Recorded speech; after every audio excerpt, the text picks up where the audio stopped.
his second term, we've accelerated that. 32 NATO countries committed to spending 5% of their GDP on defense, on actually investing in the NATO alliance. So I hope with all the ink spilled, all of your outlets find the time to properly recognize this historic change in continental security that other presidents tried to do, other presidents talked about. President Trump accomplished it. It's a huge deal. You see, we're here this morning because in hunting for scandals all the time, in trying to find wedges and spin stories, this press corps and the press corps miss historic moments. You miss historic moments like 5% at NATO, which when you hear, I was in the closed door briefing, I wish there could have been cameras in there. When you heard the prime ministers and presidents of other countries, to a man and to a woman, looking at President Trump and saying, this never could have happened, never would have happened. It seemed impossible 5 years ago, 2 years ago, 8 years ago. But here we are because of your leadership. If you ask them the question, I bet they'd say the same thing. But searching for scandals, you miss historic moments, like recruiting at the Pentagon. Historic levels in the Army, the Air Force, and the Navy. Yeah, maybe there'll be a little mention here or there, but because it was under President Trump's leadership, because Americans are responding to him as commander-in-chief, the press corps doesn't want to write about it. Or bring us to the topic of the moment, the highly successful strikes in Iran. Let me read the bottom line here. President Trump directed the most complex and secretive military operation in history, and it was a resounding success, resulting in a ceasefire agreement and the end of the 12-day war. There's been a lot of discussion about what happened and what didn't happen. Step back for a second. Because of decisive military action, President Trump created the conditions to end the war, decimating, choose your word, obliterating, destroying Iran's nuclear capabilities. I want to read some of the assessments that have been provided, because whether it's fake news, CNN, MSNBC, or the New York Times, there's been fawning coverage of a preliminary assessment. I've had a chance to read it. Every outlet has breathlessly reported on a preliminary assessment from DIA. I'm looking at it right now. Again, it was preliminary, a day and a half after the actual strike, when it admits itself in writing that it requires weeks to accumulate the necessary data to make such an assessment. It's preliminary. It points out that it's not been coordinated with the intelligence community at all. There's low confidence in this particular report. It says in the report there are gaps in the information. It says in the report multiple linchpin assumptions are what this assessment, a linchpin assumption, you know what that is? That means your entire premise is predicated on a linchpin. If you're wrong, everything else is wrong. And yet, and still, this report acknowledges it's likely severe damage. Again, this is preliminary, but leaked because someone had an agenda to try to muddy the waters and make it look like this historic strike wasn't successful. I'm going to get to the chairman in a moment because he's going to lay out the particulars for you based on his professional military experience. But here's what other folks are saying. The DIA that put that report out says this is a preliminary low-confidence report and will continue to be refined as additional intelligence becomes available. How about the Israeli Atomic Energy Commission? The devastating U.S. strikes on Fordow destroyed the site's critical infrastructure and rendered the enrichment facility inoperable. Have any of these quotes made their way into the New York Times or the Washington Post, MSNBC, CNN? Any of these quotes? How about this one? This is a new one from the UN, the United Nations. No friend of the United States, or certainly Israel often. Here's the head of the UN Atomic Energy Agency this morning, Rafael Grossi. U.S. and Israeli strikes caused enormous damage to Iran's nuclear sites. Don't take my word for it. How about the IDF's chief of staff? I can say here that the assessment is that we significantly damaged the nuclear program, setting it back by years. I repeat, years. The Iranian foreign minister, the spokesman, our nuclear installations have been badly damaged, that's for sure. I'm sure that's an understatement. John Radcliffe, the director of the CIA, putting out a statement just last night. CIA can confirm that a body of credible intelligence indicates Iran's nuclear program has been severely damaged by recent targeted strikes. This includes new intelligence from a historically reliable, very different than preliminary assessment with low confidence. He's saying historically reliable and accurate source and method that several key Iranian nuclear facilities were destroyed and would have to be rebuilt over the course of years. CIA continues to collect additional reliably sourced information to keep appropriate decision makers fully informed. How about DNI Tulsi Gabbard yesterday? She writes, and I quote, "New intelligence confirms what POTUS has stated numerous times. Iran's nuclear facilities have been destroyed." Institute for Science and International Security President David Albright, overall, Israel and U.S. attacks have effectively destroyed Iran's centrifuge enrichment program.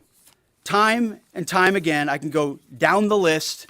Those that understand, those that see, those that do proper assessments recognize that what the United States military did was historic. And again, before I pass it to the chairman, because you, and I mean specifically you, the press, specifically you, the press corps, because you cheer against Trump so hard, it's like in your DNA and in your blood to cheer against Trump. Because you want him not to be successful so bad, you have to cheer against the efficacy of these strikes. You have to hope maybe they weren't effective.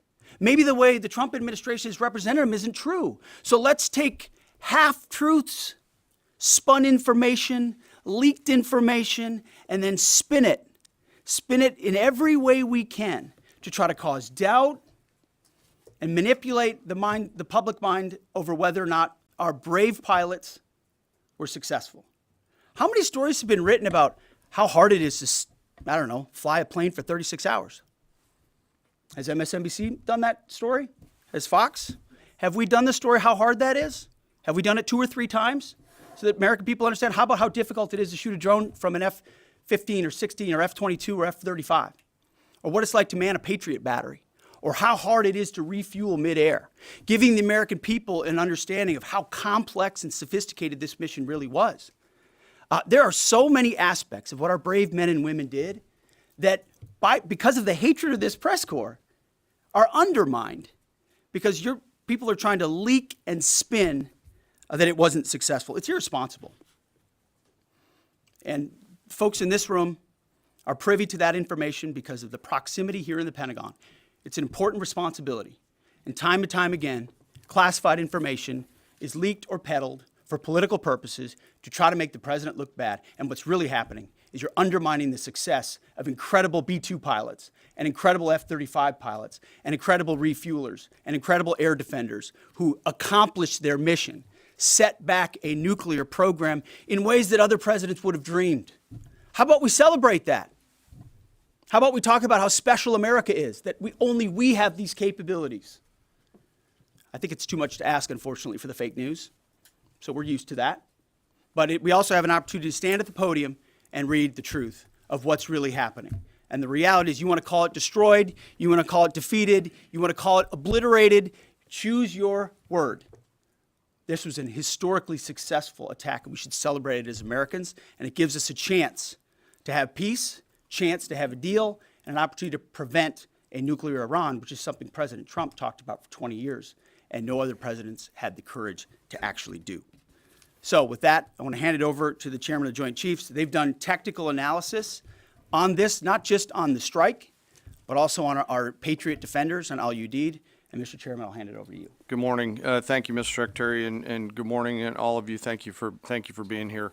As a follow-up to my comments on Sunday's press conference, I wanted to give you a few updates this morning on something I'm honored to do as a chairman, and that's a chance to get to talk about some of our service members and the incredible things that they do on behalf of our nation. And I apologize ahead of time for the length and the detail. Today I'm going to brief you on a couple things.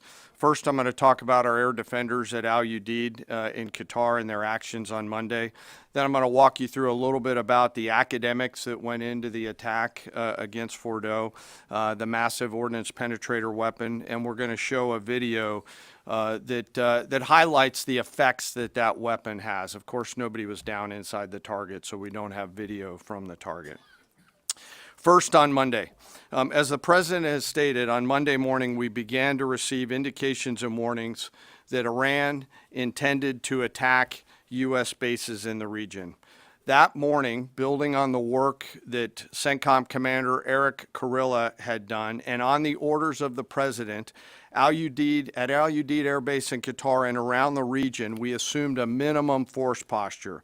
Most folks had moved off the base to extend the security perimeter out away from what we assessed might be a target zone, except for a very few Army soldiers at Al Udeid. At that point, only 2 Patriot batteries remained on base, roughly 44 American soldiers responsible for defending the entire base, to include CENTCOM's forward headquarters in the Middle East, an entire air base, and all the U.S. forces there. The oldest soldier was a 28-year-old captain. The youngest was a 21-year-old private who'd been in the military for less than 2 years. So let's put ourselves out there for a second. Imagine you're that young first lieutenant, you're 25 or 26 years old, and you've been assigned as the tactical director inside the command and control element. You, at that age, are the sole person responsible to defend this base. Listening next to you is your early warning operator whose job is to notify you of imminent attack. There's 5 people inside a vehicle and 5 people outside of a vehicle around these, a total of, as I said, 44.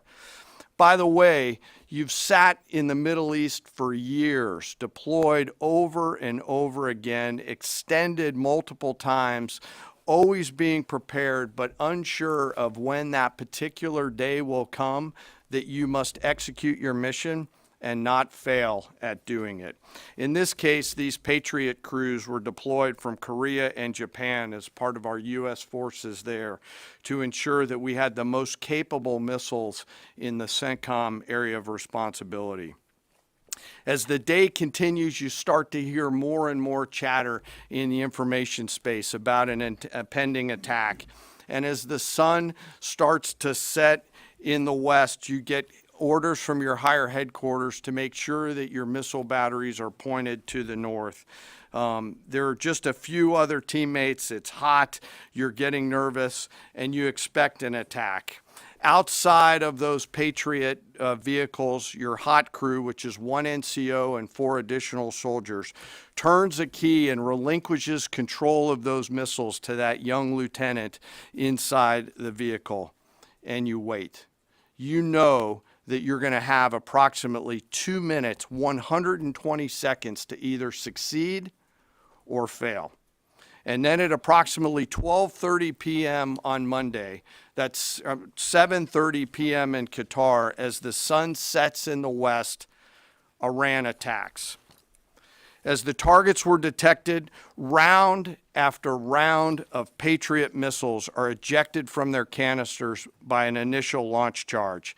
Then the main solid rocket motor ignites. You can feel this in your body if you've ever been around a Patriot taking a shot. And round after round goes out and guides against those missiles coming inbound. We believe that this is the largest single Patriot engagement in U.S. military history. And we were joined in this engagement by the Qatari Patriot crews. I'm not going to tell you how many rounds were shot, but it was a bunch because of classified purposes. And we're aware that there's reports of something getting through. What we do know is there was a lot of metal flying around. Between attacking missiles being hit by Patriots, boosters from attacking missiles being hit by Patriots, the Patriots themselves flying around, and the debris from those Patriots hitting the ground, there was a lot of metal flying around. And yet our U.S. air defenders had only seconds to make complex decisions with strategic impact These awesome humans, along with their Qatari brothers and sisters in arms, stood between a salvo of Iranian missiles and the safety of Al Udeid. They are the unsung heroes of the 21st century United States Army. And I know a lot of you have seen the videos online and the excitement as those Patriots departed their launchers and went up and guided. This really demonstrates the combat capability and capacity of our Army air defenders. Simply stated, they absolutely crushed it. If you'd flip this over, thanks. Let me next move to a walkthrough of the GBU-57 massive ordnance penetrator weapon and share a little bit about the planners who did this and their work on the weapon. First, let me set the stage for you. There's an organization in the U.S. called the Defense Threat Reduction Agency, DTRA. DTRA does a lot of things for our nation, but DTRA is the world's leading expert on deeply buried underground targets. In 2009, a Defense Threat Reduction Agency officer was brought into a vault at an undisclosed location and briefed on something going on in Iran. For security purposes, I'm not going to share his name. He was shown some photos and some highly classified intelligence of what looked like a major construction project in the mountains of Iran. He was tasked to study this facility, work with the intelligence community to understand it, and he was soon joined by an additional teammate. For more than 15 years, this officer and his teammate lived and breathed this single target, Fordow, a critical element of Iran's covert nuclear weapons program. He studied the geology. He watched the Iranians dig it out. He watched the construction, the weather, the discard material, the geology, the construction materials, where the materials came from. He looked at the vent shaft, the exhaust shaft, the electrical systems, the environmental control systems, every nook, every crater, every piece of equipment going in and every piece of equipment going out. They literally dreamed about this target at night when they slept. They thought about it driving back and forth to work, and they knew from the very first days what this was for. You do not build a multi-layered underground bunker complex with centrifuges and other equipment in a mountain for any peaceful purpose. They weren't able to discuss this with their family, their wives, their kids, their friends, but they just kept grinding it out. And along the way, they realized we did not have a weapon that could adequately strike and kill this target. So they began a journey to work with industry and other tacticians to develop the GBU-57. They tested it over and over again, tried different options, tried more after that. They accomplished hundreds of test shots and dropped many full-scale weapons against extremely realistic targets for a single purpose: kill this target at the time and place of our nation's choosing. And then, on a day in June of 2025, more than 15 years after they started their life's work, the phone rang and the President of the United States ordered the B-2 force that you've supported to go strike and kill this target. Yesterday, I had the incredible honor and privilege of spending time with these two Defense Threat Reduction Agency officers who've given so much. One of them said, quote, "I can't even get my head around this. My heart is so filled with the pride of being a part of this team. I am so honored to be a part of this." To you both, thank you, and thank you to your families. Operation Midnight Hammer was the culmination of those 15 years of incredible work. The air crews, the tanker crews, the weapons crews that built the weapons, the load crews that loaded it. Before I run through this video today, I want to talk a little bit about weaponeering and what goes into an attack. Weaponeering is the science of evaluating a target. I mentioned all of those factors before that these two DTRA officers had thought about. Ultimately, weaponeering is determining the right weapon and fuse combination to achieve the desired effects and maximum destruction against a target. In the case of Fordow, The DTRA team understood with a high degree of confidence the elements of the target required to kill its functions, and the weapons were designed, planned, and delivered to ensure that they achieve the effects in the mission space. By the way, in the beginning of its development, we had so many PhDs working on the MOP program, doing modeling and simulation, that we were quietly and in a secret way the biggest users of supercomputer hours within the United States of America. So let me talk about the graphic a little bit. And the GBU-57, which all of you I know is a 30,000 pound weapon dropped only by the B-2. It's comprised of steel, explosive, and a fuse, programmed bespokely each weapon to achieve a particular effect inside the target. Each weapon had a unique desired impact angle, arrival, final heading, and a fuse setting. The fuse is effectively what tells the bomb when to function. A longer delay in a fuse, the deeper the weapon will penetrate and drive into the target.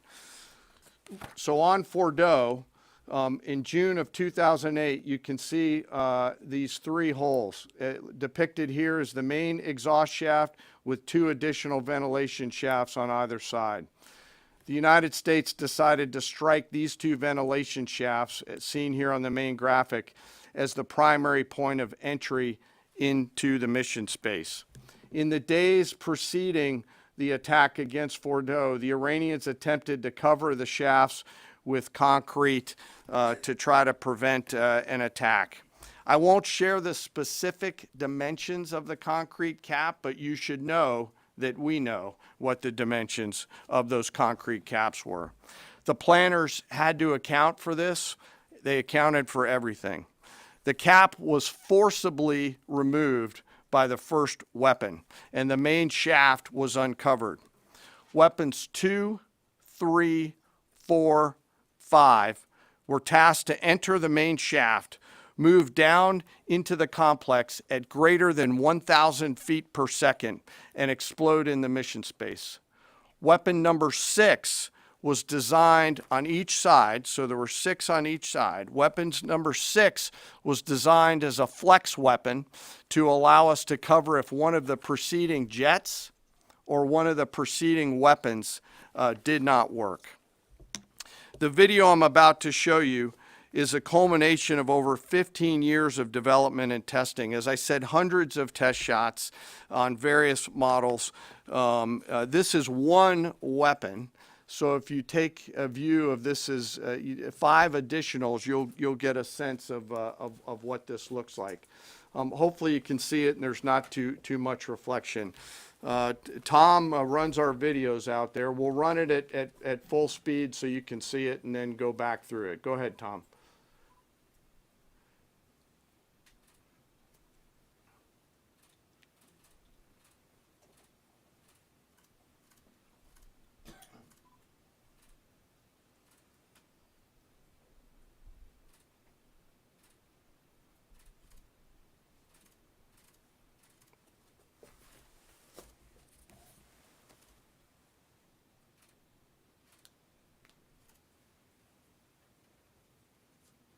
Keep it going for a minute. You'll see inside the mission space.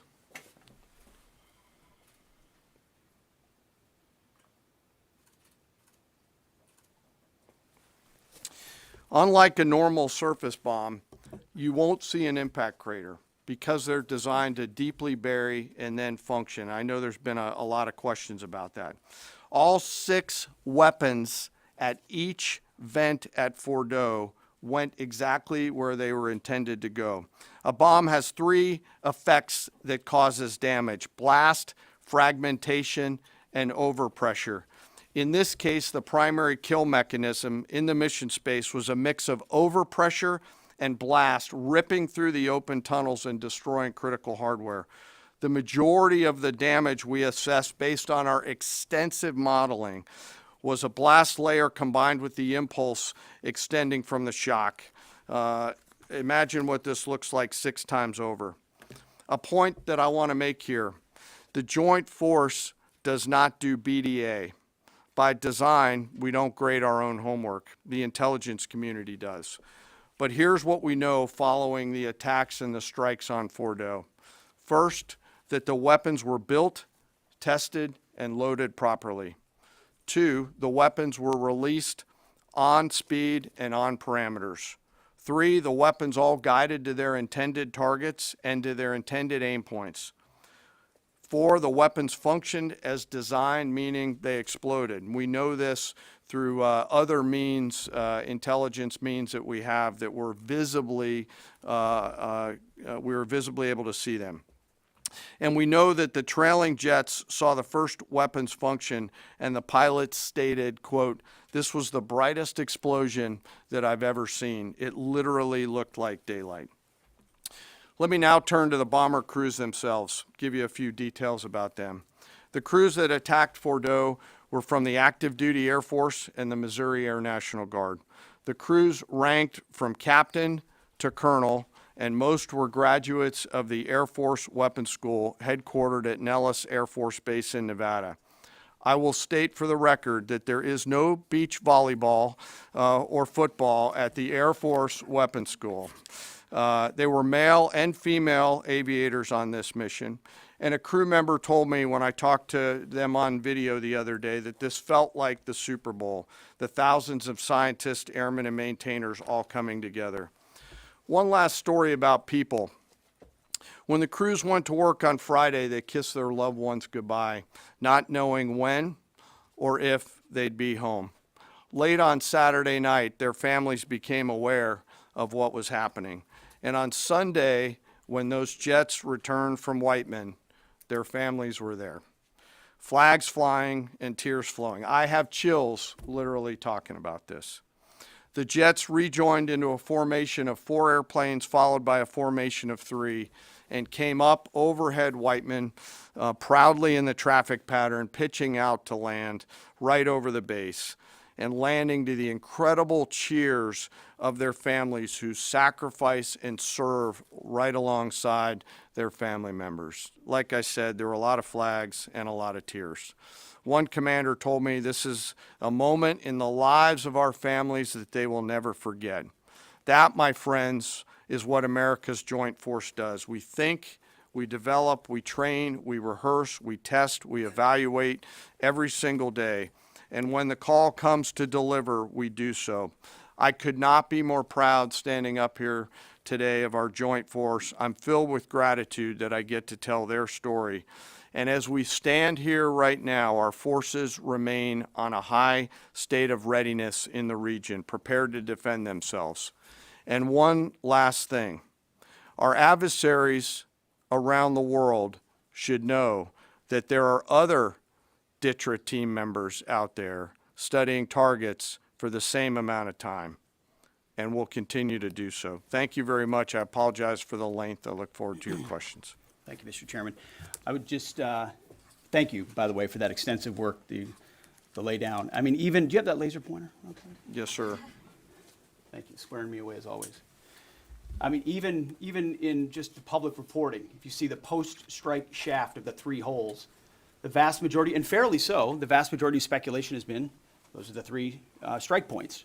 When in actuality, what you realize is these are the vents, these are the caps, the first munition took the cap off, and the other 5 went down the center hole, which if you're planning the target, you would want it to be the direct one going to the bottom.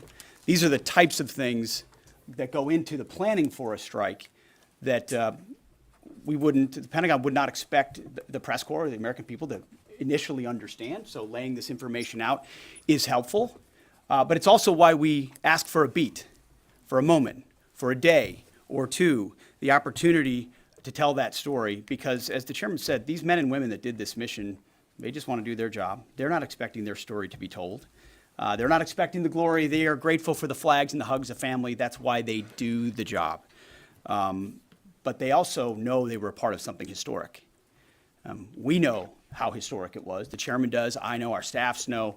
And so that's why we are, and the President of the United States knows. And that's why it's almost personal when we see the way in which leaks are used to try to disparage the outcome or muddy the waters about the impact of what happened without being responsible with information and allowing the professionals to assess and provide that information just like the chairman did. So thank you, Mr. Chairman, for that information. And we welcome a few additional questions. Yes, sir. General, on Sunday you said final battle damage will take some time. And you also said, I think BDA is still pending, and it would be way too early for me to comment on what may or may not still be there at the nuclear facility. So that was just over 3 days ago. So what has changed? Would you use the term obliterated as well? Sure, like BDA, I'll refer that to the intelligence community, and, You're talking with them. I mean, what changed in the past 3 days that make you, so, you know? sir, I think I think I explained what changed. There was a great deal of irresponsible reporting based on leaks, preliminary information in low confidence. Again, when someone leaks something, they do it with an agenda. And when you leak a portion of an intelligence assessment, but just a little portion that makes it seem like maybe the strike wasn't effective, then you start a news cycle, whether it's the Washington Post or Fox News or CNN or MSNBC, you start a news cycle that starts to call into question the efficacy. No, that's why. So you bring the chairman here, who's not involved in politics. He doesn't do politics. That's my lane to understand and translate and talk about those types of things. So I can use the word obliterated. He could use defeat, destroyed, assess, all of those things. But ultimately, we're here to clarify what these weapons are capable of, which anyone with, two eyes, some ears, and a brain can recognize that kind of firepower with that specificity at that location and others is going to have a devastating effect. So we all recognize there will be days and weeks ahead. That's why yesterday I said, if you want to know what's going on at Fort O, you better go there and get a big shovel, because no one's under there right now. No one's under there able to assess, and everyone's using reflections of what they see. And that's why the Israelis, the Iranians, the IAEA, the UN, to a man and to a woman who recognize the capability of this weapon system, are acknowledging how destructive it's been. So that's what's changed. Confident just 3 or 4 days later. What See, changed? this is a point. This is how difficult it is to actually manage. You just watched a video of what this weapon is capable of. That's where we find our confidence, is in the skill of men and women and the capability of the systems they employed, and the recognition so far in the reflections that it was a highly successful mission. Sure, I think you could, I'd say go out, the IC should be able to help you answer that question. They look at a variety, as the Secretary has alluded to, we look at a variety of things. I don't do that, they do. All different sources of intel, which I'd refer you to them to get clarity on the end state. So again, I go back to the IC, whether it's Director Radcliffe or ODNI Gabbard. I read the statements at the beginning. They're the ones aggregating the intelligence, and they're saying nuclear facilities were destroyed and would have to be rebuilt over a number of years. Facilities were destroyed. What do we got right here? Sir, you cited a body of credible intelligence to suggest that the damage at Fort O and other places. What is that referring to, and when can we see it? I was reading from the CIA director's statement, which came out last night. CIA, again, they do the BDA, they do the assessment. CIA can confirm that a body of credible intelligence indicates, it also goes on to say, new intelligence from historically reliable and accurate sources and methods. Now, you can imagine, the CIA director is going to be very careful about how he articulates things of that sensitivity. Classified, secret, top secret, compartmentalized. He's going to know things that you're not going to know, that the press isn't going to know, and he's reflecting that the sources he's seeing are highly credible. They've given credible intelligence. They or those processes have given credible intelligence in the past, and that's what he's basing it on. Don't you think we need to see that? Do you have a top secret clearance, sir? Eventually, Okay. the American public wants Yes, to see sir. it. Yes. Yeah, you. I wanted to ask briefly just No, not you. Checkered shirt. Oh, so Mike Glenn with the Washington Times. Yes, sir. Thanks, sir. Anybody who's ever read a Battalion S2 report after a fight knows that it's usually, the initial report is usually wrong, sometimes grossly so. Has what happened in this incident caused y'all to sort of rethink the intelligence process or the dissemination, or do you think it's just if the process itself doesn't require any more adjustment?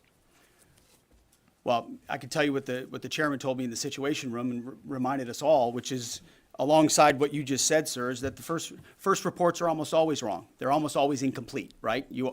Anything, whether it's a squad level operation or a strategic level operation, the initial reflections you get are coming at you at a high rate of speed from a lot of different sources. So your job is to step back and assess them. And that's why we're urging caution about premising entire stories on biased leaks to biased publications trying to make something look bad. How about we take a beat, recognize first the success of our warriors, hold them up, tell their stories, celebrate that, wave an American flag, be proud of what we accomplished. And in the meantime, I can assure you, the chairman and his staff, the intelligence community, our staff and others are doing all the assessments necessary to make sure that mission was indeed successful. Yes, right there. Sir, thank you, Mr. Secretary. Iran has recognized that their nuclear program was indeed severely damaged, but they also said that the U.S. strikes only strengthened their ability and their determination to complete their nuclear program. How do you respond to that, sir? Is that a provocation from Iran? Well, I would say Iran's going to have to say a lot of things right now in order to bolster their image, especially internally. You know, in the media, there's a lot of things they'll say for domestic consumption. But we're watching very closely what they do. Again, that's the intel community. Our job as the chairman, the chairman laid it out so beautifully. Our job is to be prepared. And how proud are you? How proud am I? I didn't know the full story of those men and women 15 years ago who've been pointing at that target. That makes me proud to be an American. That's an awesome story. I hope we can tell more aspects of that in an unclassified way in the future.